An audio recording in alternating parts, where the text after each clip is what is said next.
Factory fuel tank off. No room for a 150 gallon tank. Battery box there. So 150 gallon tank and a battery box. Should be able to do 200 gallon tanks.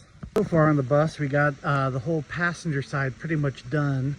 So I got the battery box mounted, wires ran, have the heater there, which takes regular diesel fuel for the furnace. Furnace inside is not going to run on the homemade diesel fuel. It will just clog up and crap. So you can see it's easy to refill that. 2 more batteries I got to grab and get them out like in there and start connecting all of them. Got the fuel line to run up to the diesel heater and 12 volt power from the switchboard and stuff. So going to put skirting on it like I was saying before. I cut the original skirting off to mount the fuel tank because it's in the way in order to mount them. So now with it all done, we can put new skirting on it.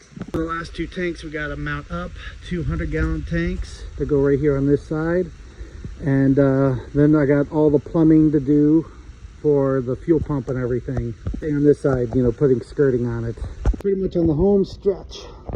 Well, we got all the fuel tanks mounted up. Right, Scotty? I was joking around with them. With all these tanks empty right now, this is practically a pontoon boat.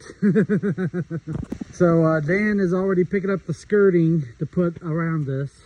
So we just got all the plumbing to do now with the valves and all that, so everything can get hooked up. Also got the fuel lines and stuff and power to the one heater, and just a little touch-up stuff here and there, and a little bit of paint, and it's done. And here's the other side with the other fuel tanks and the battery box and the diesel heater tank. See, I already got the 4 batteries hooked up. Everything is running off the power inverter right now. So all the lights, the refrigerator, running off that power inverter.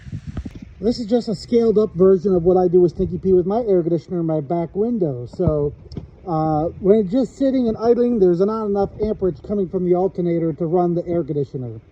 But as soon as I'm driving, the alternator is putting out like 100 some amps, and it can keep up with the air conditioner and recharge the batteries.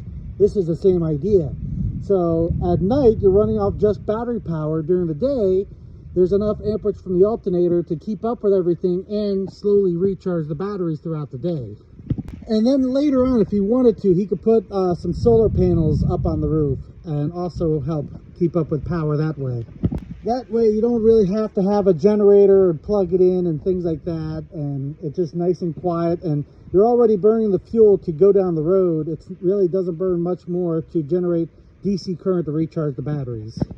So I don't have the fuel tanks hooked up to the engine right now with the fuel pump, so I'm going to push it back into the shop with my backhoe.